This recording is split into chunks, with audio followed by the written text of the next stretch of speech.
네, 오늘도 말씀 안에 사셨나요? 성경 읽고 기도하며 사셨나요? 지금 하시면 됩니다. 저와 함께 오늘 하나님 말씀 읽고 또 말씀 듣고 기도하는 시간을 가지시기를 바랍니다. 오늘 함께 나누기 원하는 말씀은 빌립보서 1장 3절부터 11절까지의 말씀입니다. 내가 너희를 생각할 때마다 나의 하나님께 감사하며 간구할 때마다 너희 무리를 위하여 기쁨으로 항상 간구함은 너희가 첫날부터 이제까지 복음을 위한 일에 참여하고 있기 때문이라. 너희 안에서 착한 일을 시작하신 이가 그리스도 예수의 날까지 이루실 줄을 우리는 확신하노라.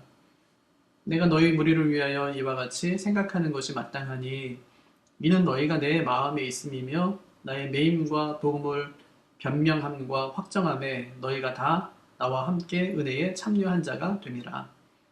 내가 예수 그리스도의 심장으로 너희 무리를 얼마나 사모하는지 하나님이 내 증인이시니라.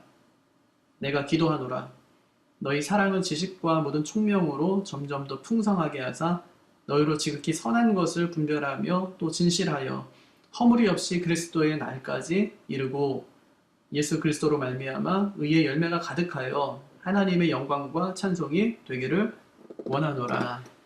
아멘. 오늘은 이 빌립보서 말씀을 가지고 교회 주님의 가족 이런 제목으로 하나님 말씀을 나누도록 하겠습니다. 어릴 때 교회에 대한 추억들이 참 많습니다.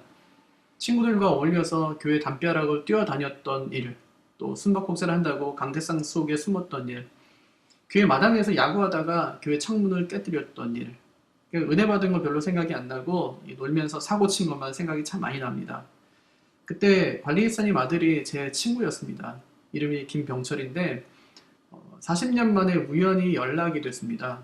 지금 목사가 돼서 서울에서 목회를 하고 있답니다. 이 병철이하고 통화를 하면서 그때 니네 아버지가 만들어 오신 썰매를 끌고 번동에 있는 빡빡산에 가서 하루 종일 탔던 거 기억나냐고 물었습니다. 병철이도 가끔 그때 생각이 난다고 합니다. 그때 뭐 박스랑 나무까지 주워다가 이 불을 피우고 손을 녹였던 것도 기억나냐고 했더니 그렇다고 합니다.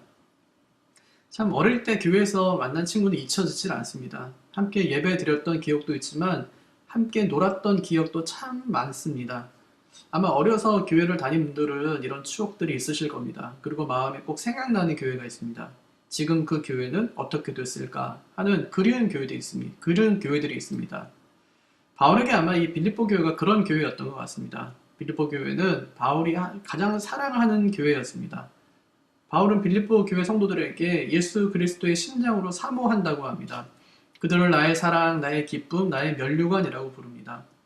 바울이 왜 이토록 빌립보 교회를 사랑했을까요? 5절 보니까 너희가 첫날부터 이제까지 복음을 위한 일에 참여하고 있기 때문이라 그렇게 말합니다.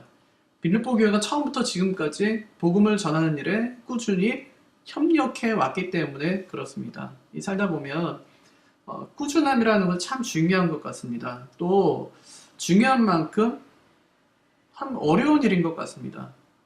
이 파레토 법칙에 의하면 10명 중에 2명만 꾸준히 일한다고 합니다. 그렇게 꾸준히 일하는 2명이 나머지 8명을 먹여 살린다는 겁니다. 그럼 꾸준히 할 수 있는 비결이 뭘까요? 이것은 자기 의지만으로는 안 됩니다. 아무리 의지가 강한 사람도 끝까지 할 수는 없습니다. 그럼 어떻게 하면 될까요? 재미가 있어야 되죠. 재미가 있으면 두 가지가 따라오는데 이 몰입과 성취감입니다. 애들 게임할 때 보세요. 엄청 몰입하잖아요. 그러니까 잘합니다. 만약에 공부가 재밌어진다면 성적이 많이 오를 거예요. 꾸준하게 할 수 있는 힘은 이 재미에서 나옵니다. 그런데 재밌는 것도 계속하다 보면 어느 순간에 슬럼프에 빠지게 되죠. 그때 발휘해야 되는 것이 의지력입니다. 내가 이러고 있으면 안 되지 하고 정신을 차려야 됩니다. 그리고 항상 선을 둬야 되는데 절대 물러설 수 없는 마지노선이 있어야 됩니다. 학생 같으면 몇 시에 일어나고 몇 시에 자고 또 하루에 몇 시간을 공부한다. 이런 선을 가지고 있어야 됩니다. 그런데 선을 가질 때는 100% 힘을 기울여야지만 이룰 수 있는 그런 목표가 되어서는 안 됩니다. 80% 정도의 힘으로 지킬 수 있는 그런 룰이 필요합니다. 빡빡하게 지키는 게 중요한 게 아니라 절대로 깨지지 않는 것이 중요합니다. 또 꾸준함이 요구되는 것이 있는데 목표와 방향입니다. 토끼와 거북이 이야기 다 아시죠? 이야기 핵심이 뭔가요? 여러 가지 말할 수 있겠지만 제 생각에는 움직이는 목표를 갖지 말라는 것입니다. 이 토끼는 거북이를 보고 달리고 거북이는 목표를 보고 달립니다. 이 빠르고 느리고의 문제가 아닙니다. 꾸준함의 문제, 목표와 방향성의 문제입니다. 그래서 바울은 빌립보 3장에 보면 표대를 향하여 그리스도 예수 안에서 하나님이 위해서 부르신 부름의 상을 위하여 달려가노라 그렇게 이야기합니다. 근데 흔들리지 않는 목표를 가졌다는 말이죠. 그래서 그곳을 향해서 꾸준하게 그가 달려갑니다. 근데 빌립보 교회가 같이 달렸다는 얘기예요. 복음을 받은 처음부터 지금까지 꾸준히 복음을 위해서 함께 살았다는 말입니다. 근데 다른 교회들은 어떻죠? 초대교회는 뭐 다 그런 거 아닌가요? 근데 성경을 보면 그렇지가 않아요. 이 갈라디아 교회는 다른 복음을 받아들였습니다. 또 고린도 교회도 거짓 교사들로부터 다른 복음을 받아들입니다. 하지만 빌립보 교회는 처음부터 지금까지 복음을 위한 일에 꾸준히 참여하였다고 합니다. 우리 교회도 이 복음을 위한 일을 꾸준히 하는 교회가 되어야 됩니다. 이 꾸준함은요, 하나님께서 일하시는 방식이에요. 예수님께서도 꾸준히 자기 일을 감당하십니다. 예수님의 삶은 한 해에 딱 맞춰져 있었어요. 십자가죠. 예수님은 십자가만 바라보고 꾸준히 사역을 감당하십니다. 이것이 예수님의 삶이 단순하고 강력한 이유입니다. 여러분, 근데 왜 우리의 삶이 이렇게 복잡하고 힘이 없을까요? 둘 중에 하나인데요. 붙잡고 이루어낼 만한 목표가 없든지 아니면 목표는 있는데 꾸준함이 없기 때문에 그렇습니다.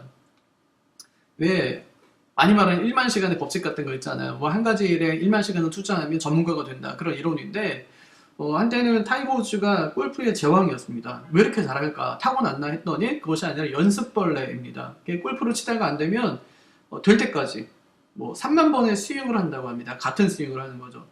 중국이 탁구를 잘 치잖아요. 최강자입니다. 중국이 너무 잘해서 경기 룰도 바꾸고 탁구공도 바꿉니다. 자꾸 중국에게 불리하게 합니다. 하지만 그래도 여전히 그들이 1등입니다. 왜 그럴까요? 결국 연습이라는 거예요. 2004년도에 그리스 아테네 올림픽에서 이 남자 단식 탁구 결승전에서 우리나라의 유승민 선수하고 중국의 왕하오 선수가 붙었습니다. 유승민이 마지막에 백핸드로 몇 번 사이드로 준 다음에 포인트 드라이브로 끝내는 장면이 있었어요. 유승민이 경기 끝나고 이렇게 말했습니다. 마지막에 공격한 그 드라이브를 넣기 위해서 하루에 10,000번을 연습했대요. 그 똑같은 동작을 하루에 10,000번을 연습했답니다. 그러니까 전설은 그냥 만들어지는 것이 아니죠. 아이들에게 이 공부 동기부여를 하는 강사가 이런 말을 했습니다. 반에서 3등하는 아이와 1등하는 아이의 차이가 뭔지 아십니까? 귀찮지만 3등보다 문제집을 한 번 더 푸는 거랍니다. 이게 작은 차이인데 그런데 이렇게 하면 실수를 줄일 수 있답니다. 그러니까 탁월한 사람이 전문가가 되는 것이 아니라 평범한 사람의 꾸준함이 전문가를 만들어낸다는 것입니다. 이게 꾸준함이 중요하다는 얘기죠.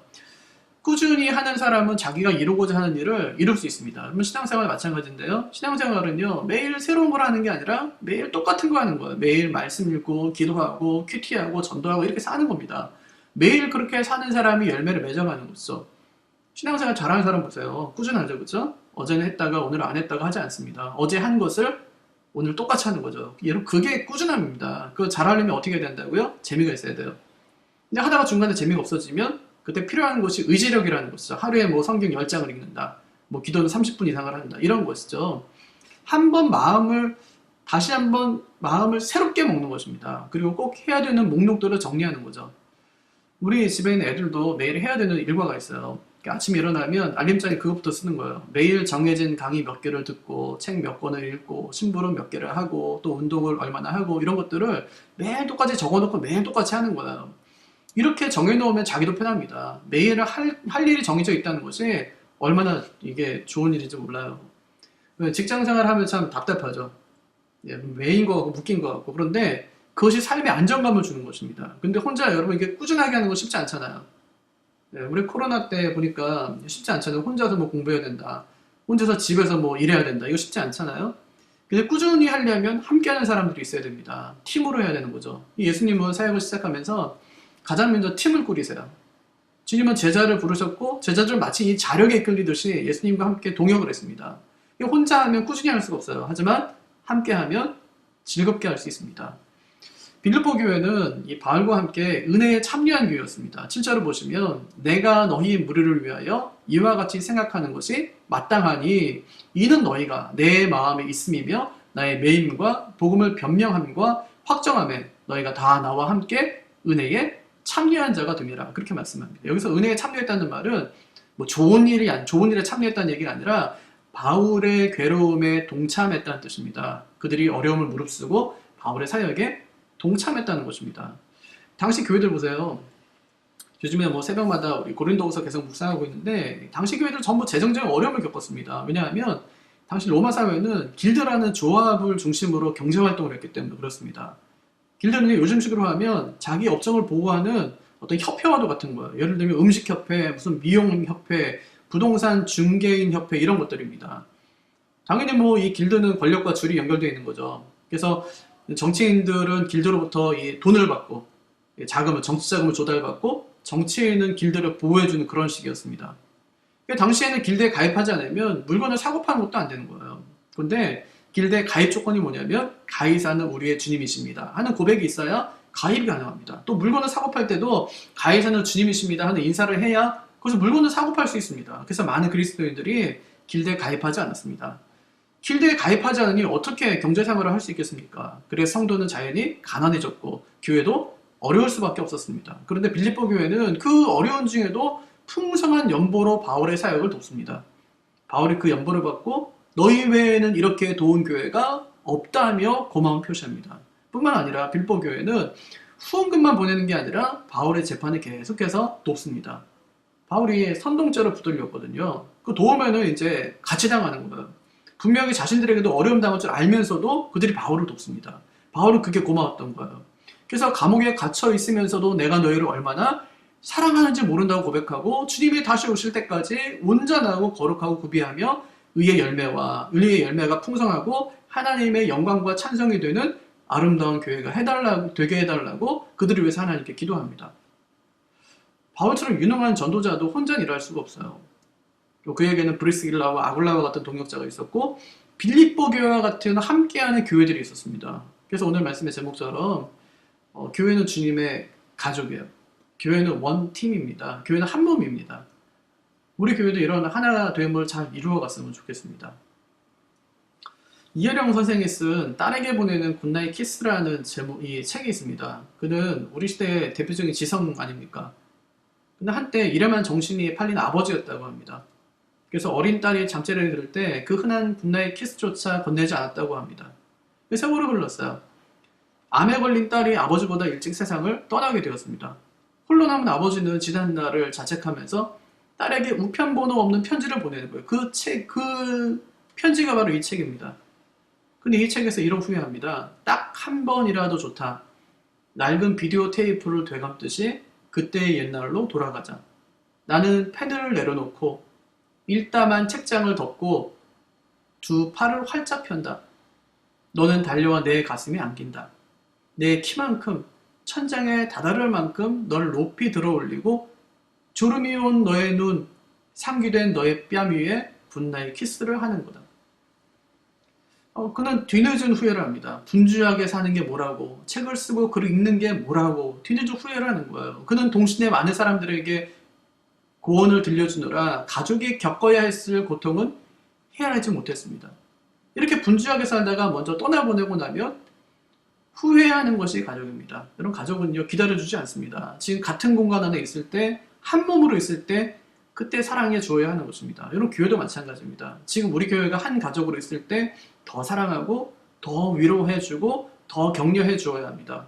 우리 교회가 그런 교회가 되기를 바랍니다. 말로만 사랑하는 그런 것이 아니고 바울과 빌립보 교회처럼 서로 애틋하게 생각하는 그 사랑이 우리 교회 안에도 풍성하게 일어나게 되기를 바랍니다. 아멘. 오늘도요 이 두 가지 기도를 하도록 하겠습니다. 먼저는 말씀 기도입니다. 우리 교회도 빌립보 교회처럼 사랑을 풍성히 나누는 교회가 되게 하옵소서. 두 번째는 빌립보 교회처럼 꾸준히 바른 길을 걷는 교회가 되게 하옵소서. 기도해 주시기를 바랍니다. 두 번째는 중보기도입니다. 오늘 김진영 집사님이 아들을 출산했습니다. 아이의 건강과 산모의 회복을 위해서 기도해 주시기 바랍니다. 또 코로나19로 인한 이 비대면 예배가 장기화되고 있습니다. 여기 익숙해지지 않도록 서로를 위해서 기도해 주시기 바랍니다. 속히 대면 예배를 드릴 수 있는 날이 속히 올 수 있도록 기도해 주십시오. 또 예배당 엘리베이터 공사와 주차장 공사가 순조롭게 진행되도록 기도해 주시기 바랍니다. 마지막은 수험생들을 위해서 기도해 주시기 바랍니다. 지금이 대학 수시 원서 접수 기간입니다. 우리 아이들을 하나님께서 불쌍히 여겨달라고 아이들을 위해서도 기도해 주시기 바랍니다. 함께 기도하도록 하겠습니다.